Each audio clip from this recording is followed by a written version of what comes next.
Good afternoon. I'm Jane Wales. Thank you so much for joining us for this conversation with Larry Kramer, CEO of the Hewlett Foundation.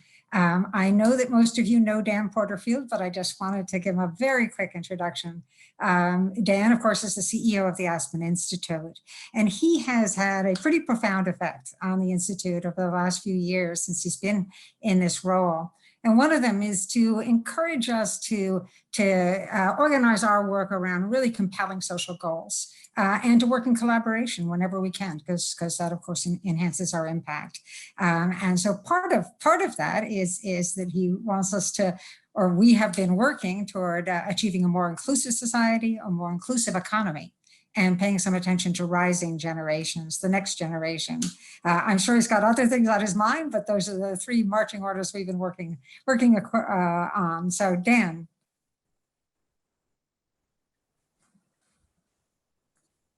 Thank you, Jane, and it's great to be here today.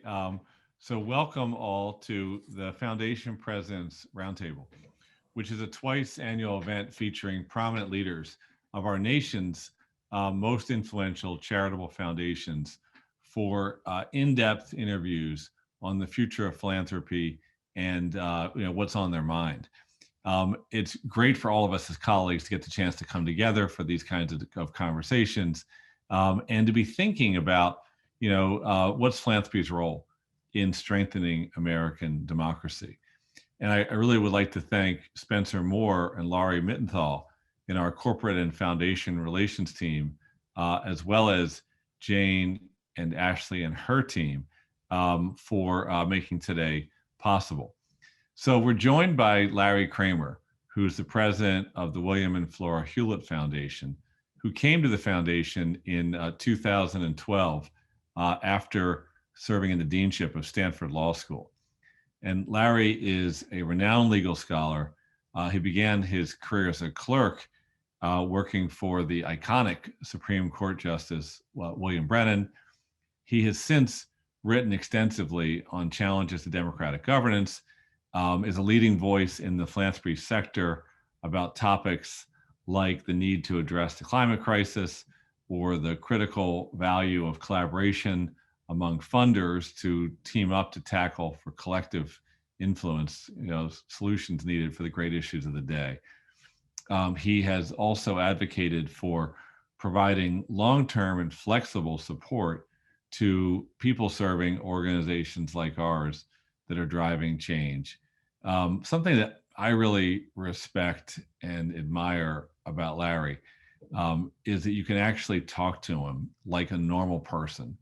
And he really gets inside deeply that our work is about people and that there are real power dynamics and structures in our society that prevent equity and that prevent justice, and that those dynamics and structures need to be talked about and dismantled and contested and understood. And you can just talk about it like you talk about other major topics, not sort of shrouded in academic talk or in bureaucratic talk, just talk. What are the issues? And so conducting the interview today is another known for straight talk and getting to the heart of things, Jane Wales. And Jane leads our program in philanthropy and social innovation, has a great team. And she chairs the Pillars of Society group within the policy programs of 12 programs that are working together in some new ways to strengthen democratic governance and citizenship. And one of the things, if you haven't met Jane in person, let's get through this pandemic so you can. I think everybody would benefit from learning about her experiences as a change maker. She served in a number of senior positions in government, Senior Director of the National Security Council, Associate Director of the White House Office of Science and Technology Policy, Deputy Assistant Secretary of State. But she also has served in the philanthropic sector in big ways, leading international programs at the Carnegie Corporation of New York, the W. Walton Jones Foundation, the Rockefeller Brothers Fund. And what I just love about many things of working with Jane is the combination of intellect, expertise, egalitarian values, and hope that make Jane just one of the best colleagues I've ever had the pleasure of working with. So Larry and Jane are going to talk, I think, at least initially, about some ways that the philanthropic sector can respond to threats to democratic governance and institutions. And there are some right now. Big topic. Let me now turn it back over to Jane. So hi, Dan, thank you so much. That was really, really a kind introduction to us both, and good afternoon, Larry. Since Dan has just said that that I'm hopeful, and I know you are hopeful, I want to start with what went right in the 2020 elections. Here there were no successful cyber attacks by malign actors, and great credit goes to the Department of Homeland Security for that. But also when it came to the administration of the election, Larry, when you think about the ballot counters, the observers, the poll watchers, pretty much without a hitch, despite the pandemic and despite the huge volume of the votes. Can you give us a sense, kind of a picture? Because what I want to know is, was this a triumph for civil society? Give us a sense of what was the scale and the scope of work by nonprofit organizations to try to make this successfully make this election work. Yeah. So the answer is yes, but I do think we have to start first with the election officials in all of 50 states who, I mean, if you think about it, in 6 months, they had to upend their systems completely to deal with a problem none of them had ever experienced or even seen or could have read about, because the last time it happened was 100 years ago, and there's very little literature on the 1918 pandemic, unfortunately. So, I would say, as late as July, there was like real concern about the capacity to just run the election. Have ballots printed that could be mailed to people and returned, have the capacity to count all of that, every aspect, how to do polling places in COVID, have enough of them with poll watchers and safety and so on. And so, as I say, I think the election officials deserve an enormous amount of credit, but they were absolutely helped by a pretty broad effort. We started thinking about this actually before the pandemic. We were thinking about a different set of issues and the other kinds of disruption that might happen, and came together with a bunch of other funders who were thinking about similar problems and civil society organizations. And that effort grew over the course of the year and expanded. The Democracy Fund played a pivotal role. They created something called the Trusted Elections Fund. There was a pooled fund to which we contributed, among others, that then funded, and not just the Trusted Elections Fund, there were actually a bunch of them out there that were funding all sorts of different organizations to help states prepare. There had to be local efforts, there were some national efforts, and also, especially because they often take a beating, I think, the CCI came in at the last minute with $300 million to help two efforts in particular that were working in cities all around the country that had been unable to work in enough cities. And they gave the CSME was the group the funding that they needed in order to help the elections work everywhere. So yeah, it's not just that it was an amazing success story. It was the shortness of the, for all the people want to talk about philanthropy being slow and stodgy. I mean, this is such a good example to the country, a national effort kicked off and successfully executed in a couple of months. You mentioned CCI coming in with very significant money. By that, you're referring to the Chan Zuckerberg initiative. Yeah. There's something else that didn't happen, and that is that we were all worried about voter suppression, right? And what is it? 144 million people voted. So there may have been efforts at voter suppression, but it didn't work. Well, or they may have worked, and it could have been still more. I don't, I think. I mean, you want to sort of keep two things in mind. The voter suppression efforts really have never, and did not in this election, have massive effects. That, in a sense, doesn't matter, right? They're wrong, and nobody should be prevented from voting if they're eligible and want to by throwing up bureaucratic obstacles to make it more difficult for them. Those obstacles can be overcome if voters have enough, motivation. But voting in a democracy shouldn't be something that requires massive motivation in which, the government has created a bunch of obstacles to make it as difficult as possible for you, right? So even if they didn't succeed, they're still bad and wrong. And we do need to do something about them while recognizing potentially some of the legitimate concerns that underlie some of them. I don't think, I don't think that actually would be that difficult if we could get past the polarization and just recognize, fine, let's address these issues in ways that actually make it easier for people to vote. Right. Voting in the United States is harder than almost any other democracy in the world, which is crazy. And most of them have voter ID requirements, but they facilitate people getting the identification and work to help them get registered and be put in a position to vote. And that's where we should be. Yeah. And many other democracies, at least the European democracies, make voting a requirement of citizenship. Is that something you imagine happening here? I can't. I think only very few countries do that. Australia. I can't imagine that ever happening in America. That does feel oxymoronic almost in the way we conceptualize our democracy. So it is about choice. And if you want to choose not to vote, you should be able to have that choice. You should want to vote. It's a responsibility of democratic citizenship that people should feel and exercise. Yeah. We did have the highest turnout in a century or so. Yeah. And one of the interesting things about that turnout is the number of young people who turned out. Now, many of them have been mobilized by issues like climate change or gun violence. But that's a relatively new constituency for an incoming administration to need to take very seriously. Well, yes, but there was increased turnout all across the board. So, it's a difficult, it's a complicated country. Look at the vote outcomes. There's some serious step back thinking that needs to be done, I think, on all sides. To think about whether the political approach they've been taking actually makes sense given where the actual public seems to be. You mentioned the polarization, and here you have citizenry really engaged, and the civil society sector doing a really great job, and a lot of local officials doing a really great job. Yet, when the president cries foul without evidence, there's a large group of people who believe him. What are the underlying trends that make us credulous in moments like that, or put differently, to make us distrustful enough to take very seriously any claims of fraud? Sure. Well, there's the narrow point there, and then a broader point. The narrow point there on people being willing to believe President Trump's claims of election fraud is he's not alone.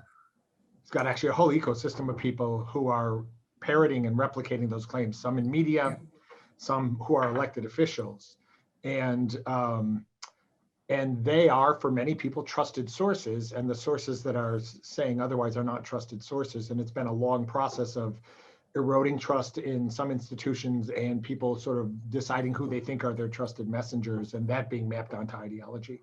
So that's the narrow problem. But there is a broader problem, and it's quite simply a failure of political leadership all across the board. And for me, I think what the evidence suggests as I read it is the polarization is wide but not deep. People, if people on the left and the right in leadership positions came together and did things, it will be embraced and accepted by the vast majority of the public. And there's a lot of evidence to that effect. And in the rare instances where it happens, we see that is in fact what happens. The thing to recognize in a democracy is while the policy ideas come from the bottom up, the sort of attitudes and behaviors are very top down. Political leadership matters. People follow their leaders. And we have a political leadership class that act like a bunch of little children, bickering with each other and doing anything but trying to find common ground or ways in which to accommodate their differences and take a half a loaf rather than none, and so on. And people are responding to that as they always do. And if we could, I often jokingly say, if we could get the people in Congress to act like grown-ups, I think the public would be thrilled to see what could get done then. So there's not only this kind of the distrust out there, but there's also seems to be a growing sense that our government's not competent, right? And so I'd like first of all, I should note that Hewlett's program focused on democracy deals a lot with building the capacity of Congress and I think more and more the executive branch to get the job done. But talk a little bit about what has happened to our sense that our government is up to governing. Well, yeah, there's been a 40-year concerted effort to undermine to push the notion that government's incompetent.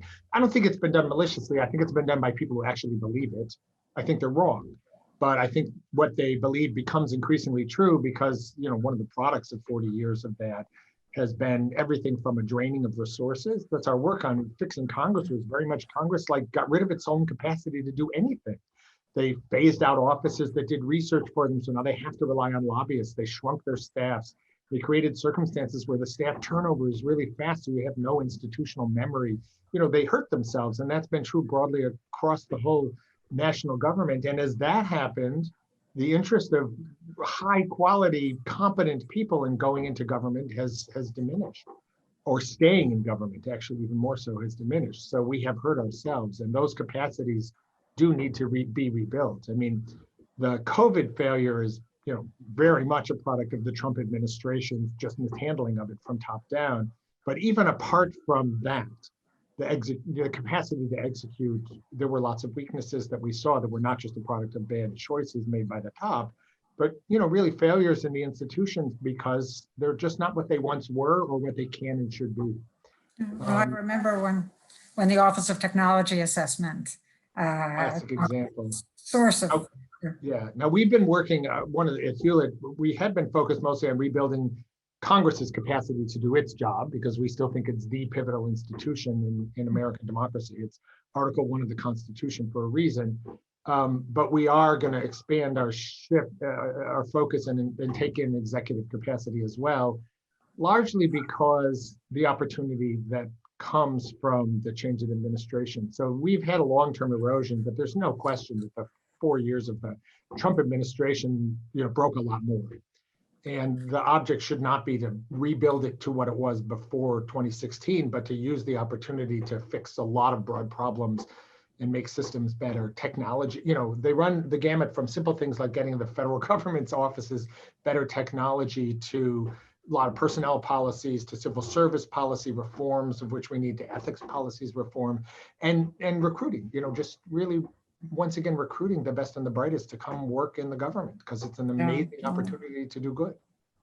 At the Aspen Institute, there's a program called the Rodell Fellowship, which is all about. We fund that, as you know. Sorry, you do? Oh. We funded that for years, yeah. But it's all about building the capacity of emerging elected officials. Yeah, but we need thousands, that's dozens. Yeah. So, yeah, I'm tempted to say, well, that can be repaired by grants, but I will let that go. So let's turn to governance, because I think what we're watching on TV every night, or reading on our emails is what's happening blow by blow with this, the failure to concede and to have a normal transition. So the Biden administration will come to office with half the population seeing it as not legitimate. Maybe not. I think we should step back. Okay. 74 million people voted for Trump. 74 million people do not buy his story that the election was stolen. It's a much smaller group. It's more than it should be, but it would be an insult to, I think, the vast majority of voters who preferred that policy side. But fair enough, absolutely. But he doesn't have much by way of a sort of down ballot reinforcement. I mean, he's got the Senate is likely to be in Republican hands. The majority of Democrats in the House has shrunk, and half the governors are Republican as well. What needs to be his first act? Where does he need to reach out, and how does he do that? Well, I'm not sure I'm the best person to answer that question. I am, of course, in a nonpartisan institution and operate nonpartisanly. But if I were advising him, I think I would say the following. I actually don't think it's initially, I think there's a lot of misunderstanding about elections and mandates. So no one election is ever a mandate. That's not the right way to think about it. An election victory, even a big one, is a mandate to build a mandate. But what you have to do when you come into office is not grab as much as you can, as quick as you can, because after 100 days, it's going to be a slog. That actually becomes a self-fulfilling prophecy. If you grab everything you can in the first 100 days, you burn up all your capital, and it becomes a slog. And that's not what FDR did. FDR came into office with a good election victory in 1932 and said, I'm going to work on the problem that faces all Americans, which is the economy. I'm going to work on the Depression. And he did. He didn't actually make much headway, but nevertheless, that focus enabled him to expand his majority in the midterm. And then he got a landslide in 36. And instead, we've had term after term election, both parties, they come in, they try and ram everything through, they get a couple of things through, and then they get wiped out in the next midterm election. So if I were recommending anything to Biden, it would be to say, look at this election outcome. In the most auspicious conditions any party could ever have for a landslide, raging pandemic, the worst economy since the Great Depression, the Democrats barely eked out a tie. Yeah. You lost seats in the House. You only picked up one in the Senate, even though 2/3 of the seats that were up for grabs were held by Republicans. And you won a healthy national popular vote victory, but barely squeaked it out in the battleground states to get the Electoral College, although it's a decent win there too. They were all quite close. So, there's no mandate here. The mandate, though, is to expand your base. Now, how do you do that, right? So on the one hand, you're not going to do it by right now. I think the Republican position is going to be to replay the Obama playbook and just oppose everything. So I think it's not that I have to go. What I have to do is I have to speak directly to the American people and say, look, what we're going to work on for the next 2 years are two issues. We're going to get you all back on your feet economically, and we are going to solve this health crisis. And if you can do that, then I bet you can expand your electoral mandate in the midterm and then maybe in the next election. And then you can really begin to push an agenda, which is to say it needs a little patience and a focus on, the broader public, because if the election out, progressives, like I think conservatives, have been under this illusion that they were always one election away from just knocking out the other side and then they'd be gone and we could do our agenda. And it doesn't happen, right? It didn't happen in 92 to 94. It didn't happen actually for any president, right? Bush, his first midterm because of the war, but his second one, he got creamed in 2006. Obama wins in 8, gets creamed in 2010. Trump wins in 16, he gets creamed in 18. You're going to repeat that pattern if you repeat the same way of thinking about politics. So I think we need to recognize that the public is more complicated, and we can't just paint the other side as a bunch of, old, uneducated white racists. That's just clearly not who voted who voted for Trump here. It's a much more complicated group. And if we need to either persuade some of them or compromise with some of them, one or the other.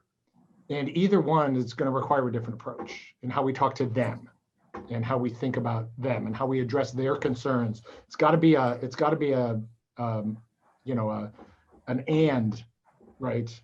A both and situation, and not as it's been a zero-sum game. Yeah.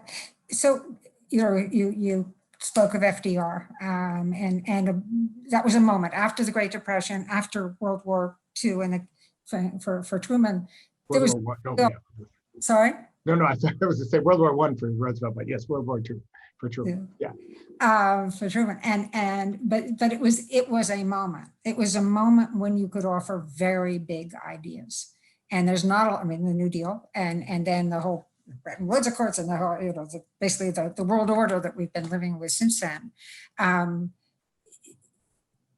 So when you think about the role of a political actor, most of them don't have the time for thinking through big ideas.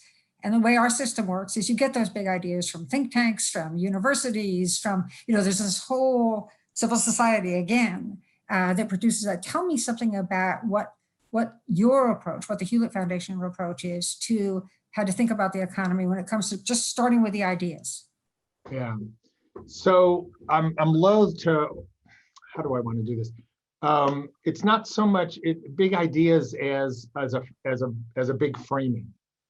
Right, that is, what do we think is the appropriate relationship between government, markets, and society? And the big ideas can emerge out of that. And they don't even, I'm loath to say big, just ideas that seem to speak to people and that can address problems. And, as you know, the way in which we think about that changes from time to time, not all the time. We've been operating for, the last 40 or 50 years within a kind of overarching intellectual paradigm, which basically said market's good, government bad, which said the goal is growth, and we should only qualify growth to the minimum amount necessary after the fact through redistribution. But anything else is an entrenchment on individual liberty. You know, there's been a construct around this that has, whether it was appropriate for its time or not, just doesn't suit the 21st century economy. So we need to really rethink. We need to rethink we're not atomized individuals. We live in a society. We're social beings. We work in groups. Our goal can't be just aggregate wealth production. It's got to take some attention to the way in which that wealth is justly distributed and in way in which essential needs are met. And government and markets are tools, they're not ends. So if we think about those things, then we have to rethink the way in which we want to deploy them together to produce the goal that we need. And there's a lot of ideas out there, I think. They just haven't been crystallized around a vision that can compete with the notion of government bad, markets good. When, you know, neither of those things is always true. Markets are sometimes good, markets are sometimes bad, government is sometimes good, government is sometimes bad. The way in which they work together is essential, and we haven't paid enough attention to that. So, yeah, I mean, I could, you know, there are, we could, for instance, think about government structures markets. It does that no matter what. It structures the markets that we have now. We could structure them differently in ways that will produce a better distribution at the back end. That's, you know, this is Jacob Hacker and Paul Pearson's notion of pre-distribution. I mean, there's good big ideas out there. We just need to act on them. Yeah. And so if kind of inequality is the fault line of the global economy, if that is the case, if that is what one seeks to fix, when it comes to democracy, the fault line might be argued is racial injustice. So say something about how your foundation and other foundations perhaps have responded to this sort of, you know, unmistakable evidence of continuing racial injustice. How is that affecting your thinking, your grant making going forward? Yeah, although I would think I would say for both, just upfront, for both the economy and for democracy, there's not a single fault line. There are multiple fault lines and they need to be addressed. They are often related to each other, but they need to be addressed. And if you focus on just one, you're still not going to succeed in your goal. So, you know, when it comes to racial justice is actually, you know, a really good example of that, because on the one hand, you know, the fact of it is undeniable and unmistakable, and the stickiness and pervasiveness of it is equally undeniable. The question is not whether, but how. And how, as I said, it comes back to that earlier point, which is, you know, one way or another, it's going to require getting the buy-in of people who are in the majority, let's say of white people, in order to do the things that you need to do to address the racial justice problem. And as long as it's framed as a zero-sum game, either we do something to help racial minorities or we do something to help white people, you know, we're not going to be able to make the kind of progress that we need. So I think the first thing is to recognize that any system, whether it's democracy, capitalism, whatever it is, you know, racism as a force will insinuate itself in there and affect it. But it's not the only problem. So the democratic system is failing for lots of people. And what we need to do is to be able to address those issues while at the same time saying, yes, but because of the way in which racism has insinuated itself in here, there are particular problems faced by racial minorities that need to also be addressed separately as part of this larger solution. And that may require things focused specifically on race. It may require things that link race to other kinds of issues, but we need to be able simultaneously to pay attention to it as a special issue without saying that's the only issue. And if you think you have problems, you just have to go away or subordinate them, because people aren't willing necessarily to do that. And that's what we keep seeing. So there's the challenge. We are trying to do that in our work. So there are efforts that are focused specifically around take strengthening elections, right? The issues of vote suppression are directed at racial minorities. There's no question. They need to be addressed as such. But a lot of the other failures in our election system, a lot of the loss of trust in our election system that makes it so easily undermined, are not only about that. So we have to address those other issues at the same time. One thing I think that many have been struck by are the disproportionate impacts of the pandemic and the recession on communities of color. Itself a product of, right? It's just the manifestation of the many ways in which long-standing systems have put racial minorities in positions where they suffer effects that other communities don't. that need to be addressed. I've been interested. I know that you view the any threats to democracy as an existential threat, in the sense that, we can't solve any of the problems we want to solve without democracy. With democracy, we just might, right? But the other one, of course, is climate change, something you've been focused on for a very long time, and the Hewlett Foundation's been very, deeply involved in. That's another area where racial injustice is felt. And I've been interested to see that in just the last few days that Jeff Bezos has not only made grants to the traditional environmental organizations, but also to intermediaries that will re-grant to smaller sort of movement-based organizations that will look at the impacts on marginalized groups. Do you have a sense of where that's headed? Is that a direction you imagine other philanthropists going in? I think that's the direction most of the funders, including us, have been moving for a while. So that's that, he's a new entrant into the field. He started with no staff. He gave initially to the only organization sort of that he was aware of, which were the big established famous ones. He got a lot of pushback and now is spreading his funding out more equitably. As I say, I think we've been moving that way for a number of years now, as I think have most of the other funders. I do, though, want to make a point about climate is a unique problem. When I was clerking, we used to say death is different, right? You had all these cases. In theory, it was the same procedural rules, but when you got to the death penalty cases, you had to think about them differently because of the finality of the punishment. And climate is also different as a philanthropic problem because most of the problems that we work on, we're going to mitigate and not solve them, and it's going to take place over a long period of time. There's not a dead end on it. And so we can change what we do and say slow down or make modifications in order to address other issues like racial injustice. Climate is a little different because the fact of the matter is we have 20 years and then we go over a cliff. And we go over a cliff in the sense that we hit some tipping points that are going to shoot the amount of methane that goes into the atmosphere up to a point where I don't think that the structures of our civil societies can survive. And if that happens, everybody's going to be 100 times worse off, including racial minorities. So that has to be the focus of our choices. Now, it makes sense. A lot of the movement, a lot of us have been making in funding because we needed to broaden the coalition to achieve that goal, right? We needed to harness more political will behind our efforts, and that requires, in the United States at least, supporting groups in communities of color where there's a lot of passion about this issue and so on.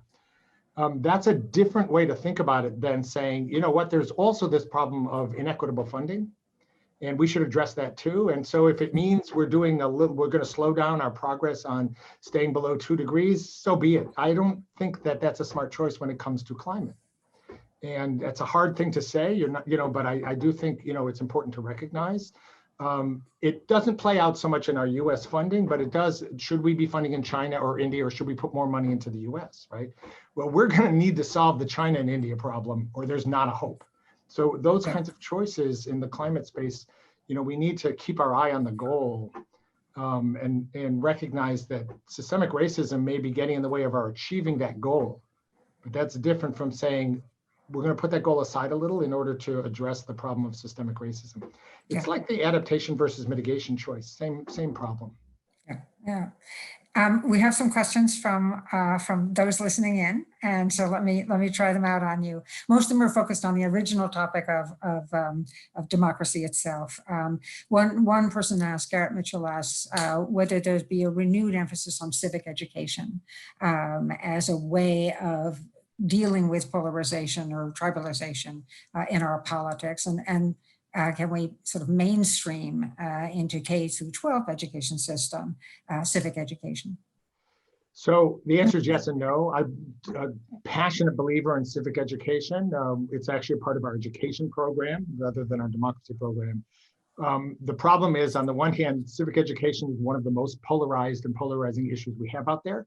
So it's not as though we have a system of agreed upon civic education that we can put into schools that will solve this problem, because any system you try and put in is itself generates passionate divides that exacerbate the issue. So that's one problem. The other problem with it is it's a very long-term solution, and we don't have a generation to it. It is true, if we got good civic education, and we've degraded it. When I was a kid, I think there was like a requirement of at least 3 classes to go through K-12. Now it's 1 or none in most places. But even if we restored like really solid civic education, those kids will be the adults of the next generation, but we have to get there. And there are a lot of more immediate problems then that we need to address, or we're not going to get there. And I say that in all seriousness. I don't think you can take the continued existence of American democracy for granted. It's going to really require attention or focus, or it's going to go away. Yeah. Another question comes from Stephen Hines. He's the president of Rockefeller Brothers Fund. And he asks whether, he first says thank you to you, and asks whether you think that then Speaker Gingrich set out to damage Congress so Americans would support smaller governments, that was the goal. I think Gingrich has been explicit about that. I think he was clear that yes, that was the goal, that was the belief. Now, again, in fairness to them, I think it was a genuine belief. It's not as though, I always think it's unfair to like say, no, they had these other motives in mind, and all this stuff they keep talking about, small government and decentralization is just subterfuge for something else. I don't think it is. By the way, while Stephen's on the line, though, I should do a quick call out for the project that he led, on democracy out of the American Academy of Arts and Sciences, which if you all get a chance, you should look at the report, because it covers a wide array of proposals. I don't agree with 100% of them, although the package as a whole is great, and many of them are exactly the kinds of things that we need to be doing to resecure American democracy. I think it's the report is called Common Purpose, and yes, I believe, Stephen, you can correct me in the chat or the Q&A. I believe it's the Commission on the Role of the Citizen in a Democracy. And it involves a number of really interesting recommendations for reform. I should say that a co-chair with Stephen on that was Eric Liu of the Aspen Institute. And I'm praising it, even though they didn't ask me to be on the commission. So Dave Agner writes and asks whether, he said, I've been a big fan of Hewlett's democracy work. Your study of democracy certainly has seen broad swings. What is your best advice for keeping positive in this most divisive and difficult time? What can we all do to bring sensibility and calm in our communities? So, for me, what does it is a couple of things that I've actually sort of touched on. One is, as I said, I really believe that the polarization, while broad, is not deep. And you see it because outside of politics, people actually, they can hang out together, they can go to movies together, they can have dinner together, they don't bowl. I guess they bowl alone now, but so the fundamentals I think are still there, and we're seeing it for the most part actually in the response to this election. I think it's been remarkably smooth, not just the conduct of the election by election officials, but also this post-election period, despite President Trump's best efforts to disrupt it. And yes, I wish more Republican officials would come out and say it's over, but I understand why they're not. And I think as soon as the election results are certified, they will come around and we'll move forward. So I think there's good reason to believe that the deep underlying structures are still pretty healthy. So that's one.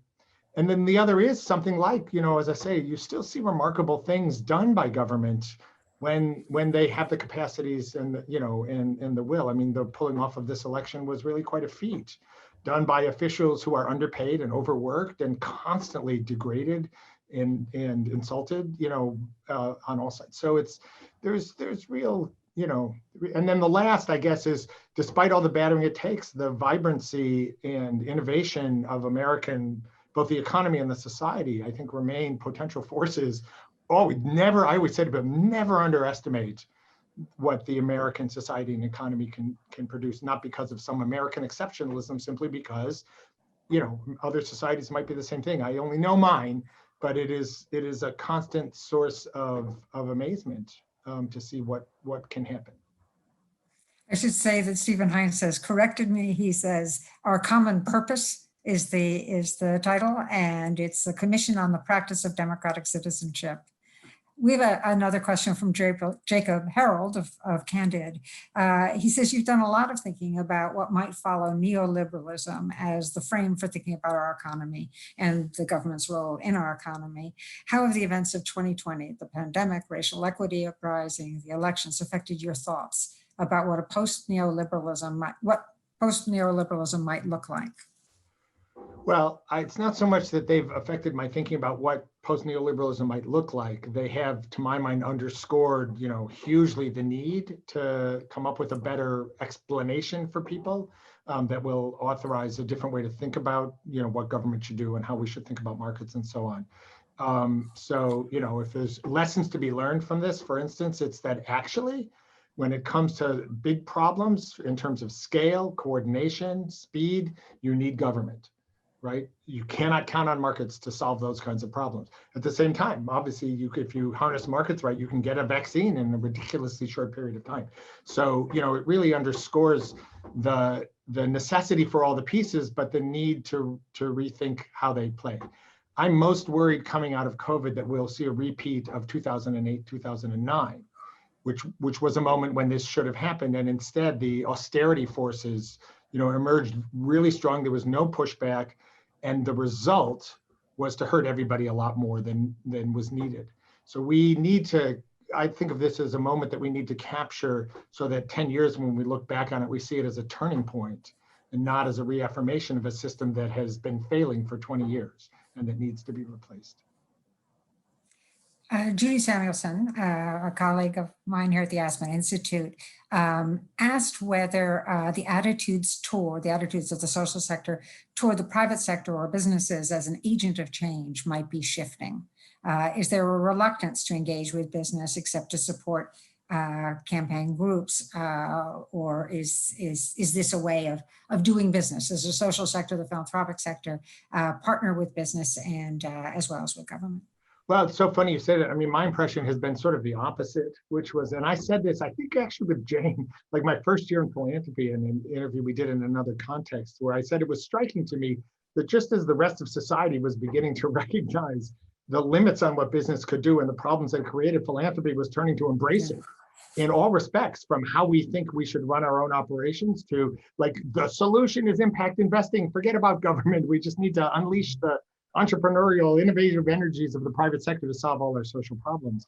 So no, I don't think the social sector is shying away from business. I think it is embracing it sometimes in many of the wrong ways, sometimes in ways that aren't necessarily wrong, but that I don't think have the kind of promise that people think they do. But as I say, I think, we need both. I mean, markets and government can achieve a kind of scale that philanthropy is never going to achieve.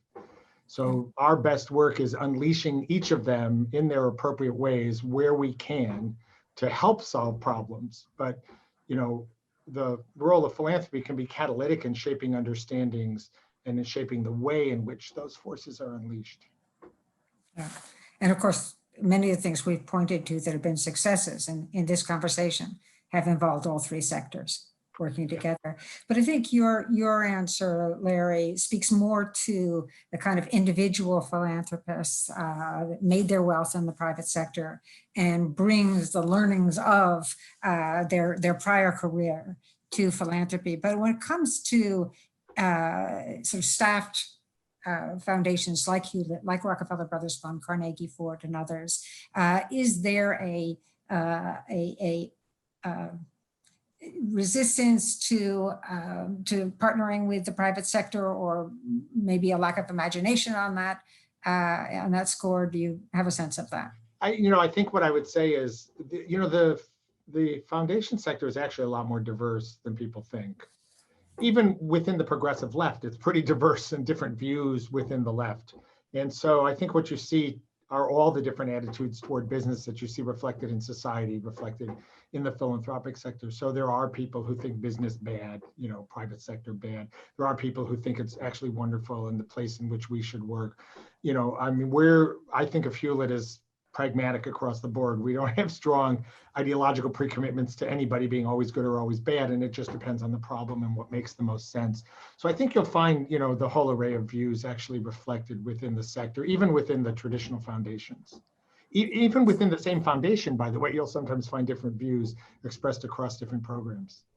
And my sense, in fact, is that you purposely hire to have more than one perspective represented at Hewlett. Yeah, yeah. We also try to hire, I mean, I try and hire people who have worked for our grantees, not necessarily for our grantees, but who have been working in NGOs so that they have a strong sense, because we want to partner with them, and the people who best understand how to do that well are people who've been on the other side.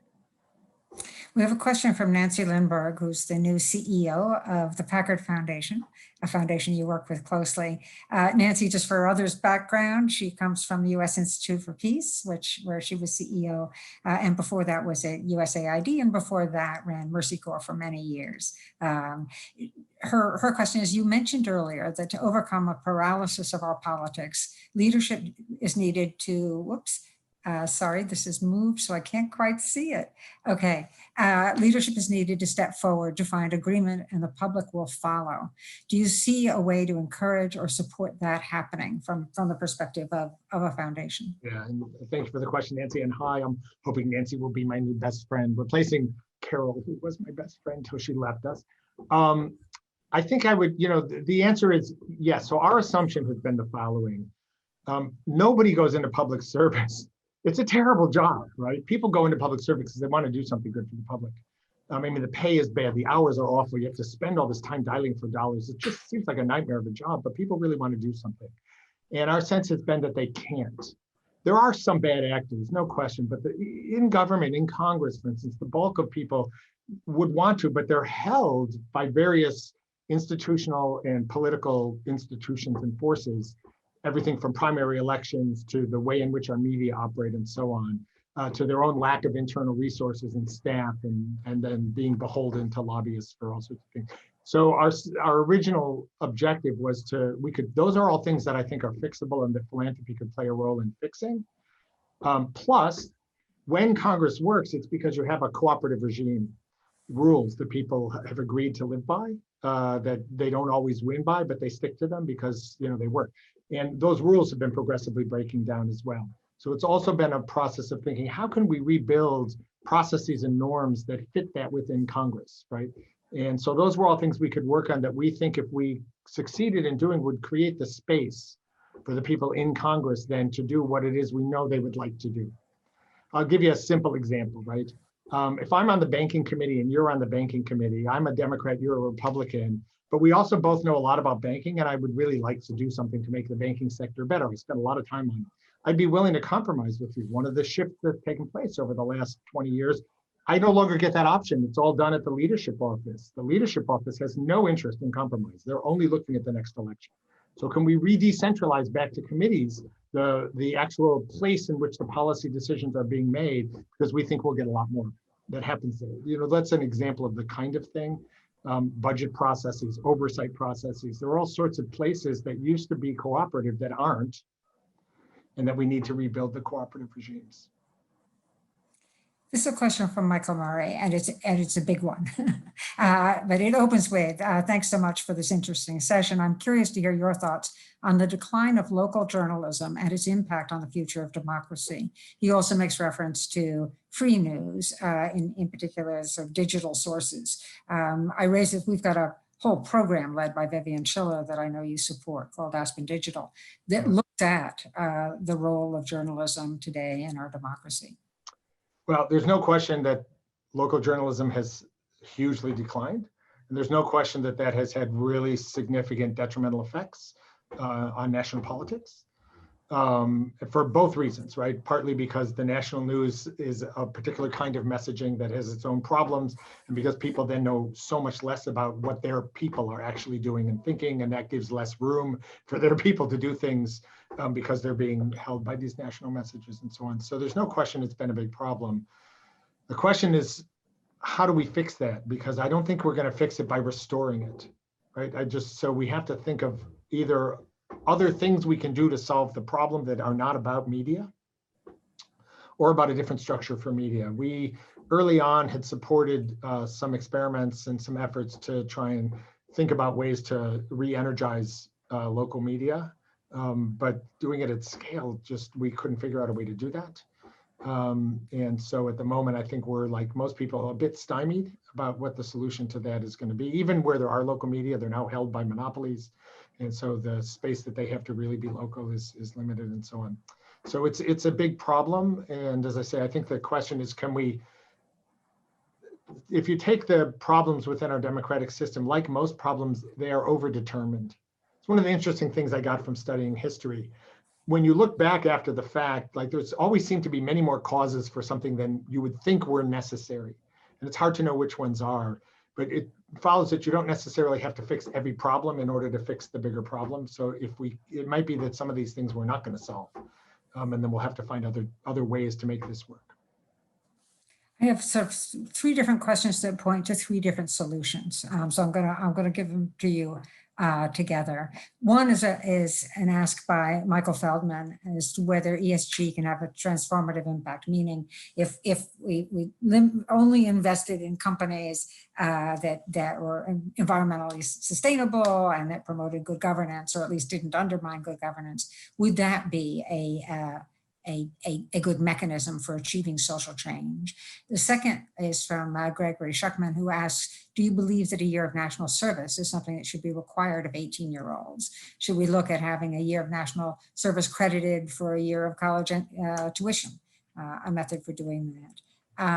And then the third is, what about the idea of having ongoing town halls all across the country to bring people together with diverse viewpoints? Okay, let me take those in reverse order. They're all, none of them are bad things. I wouldn't say, no, we shouldn't do that. Like, I wouldn't say that at all. But I don't think there's solutions for the kinds of problems that we're having. So take town halls. I think they're fine, but they're never, they're like these things. Well, so one, you're never going to get that to happen at scale. It's just, let's be realistic. It's just not going to happen.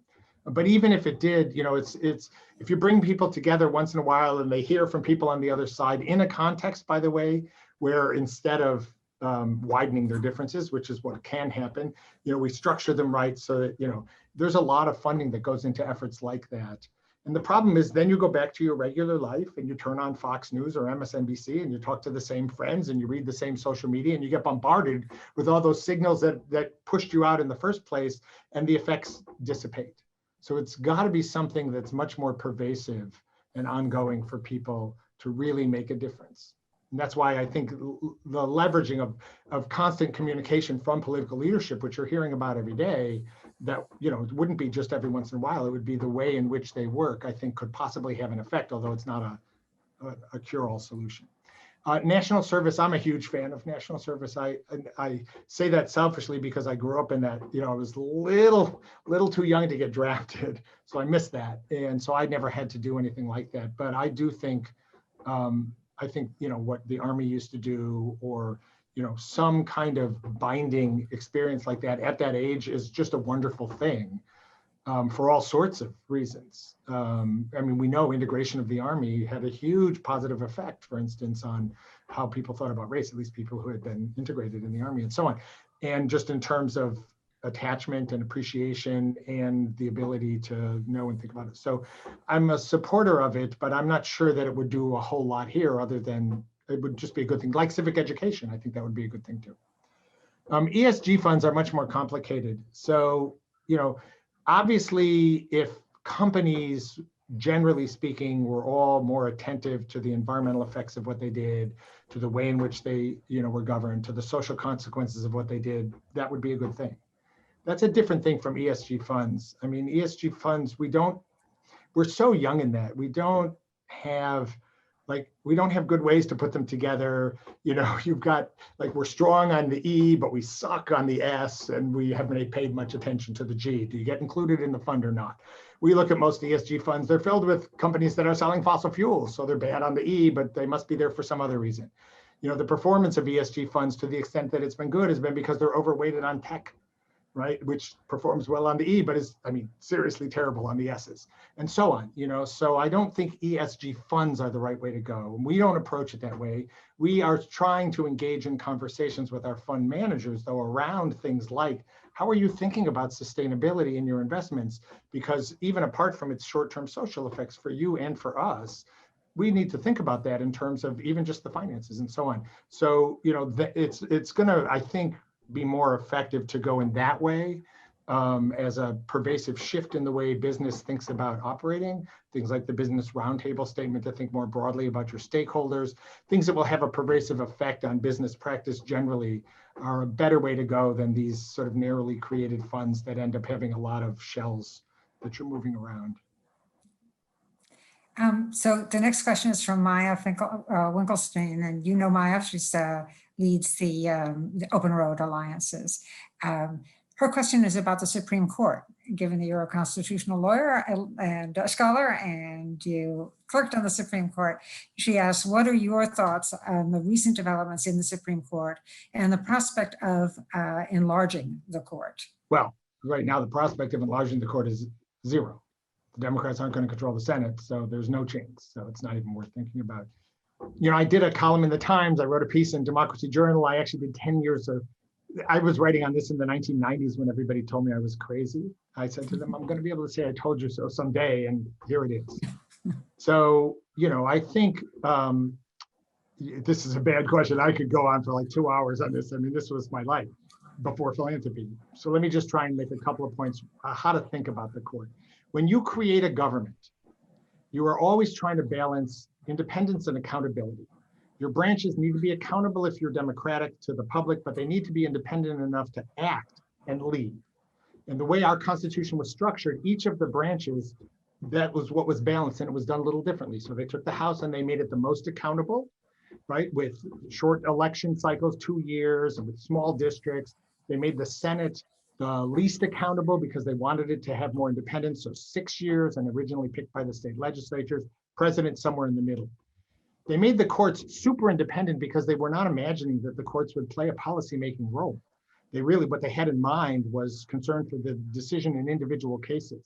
And it's not that nobody had thought about judicial review. There were a handful of people, but most people hadn't.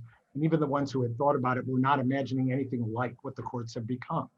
As the courts began to assert that policy role in the early years of the country, the problem was faced, and the need to balance the independence of the courts with some kind of accountability had to be addressed. Now, if you look at most constitutions in the world today, well, actually all of them except for the United States, they all have strong judicial independence, they all have judicial review, but they've structured the judiciary so the court can never get too far out of whack. So they have limited terms that are staggered, they require a supermajority for appointment, they make their constitutions easier to amend, and so on, right? Because that's how they balance the independence and accountability. In our country, we had to figure out a system as we went along, and the tools that the Constitution makes available included Congress controls the budget, Congress controls the procedures, Congress controls the size of the court, and presidents have a choice about whether and how to enforce the mandates of the court. And those tools have been used across American history. Jefferson, Jackson, Lincoln, the Reconstruction Congress, Teddy Roosevelt, and Franklin Roosevelt all used those tools when the court got too assertive. And the availability of them kept the court mostly in check. What happened beginning in the 1960s was we delegitimated those tools because people on the left, who had always opposed judicial authority, flipped because they had the Warren Court and they loved it. And people on the right continued to support judicial authority, and the debate shifted from what the authority of the court should be to how it should interpret the Constitution, but it's created this problem for us. So the idea of enlarging the court is really the idea of restoring the traditional American tools that are necessary in order to keep the court from becoming an institution that wields way too much power with no accountability at all. And so I do support it. I think that's why it has to be, to say, once those tools are available, the balance actually that gets struck tends to work out pretty well. Across American history, the court played a useful role. Its role has shot up since the 1960s because there's no balance on the other side. Don't you all wish you had had him as your constitutional law professor? That was great. Thank you so much, Larry. This has been a really rich hour. I want to apologize to those sending in questions that we didn't get to all of them.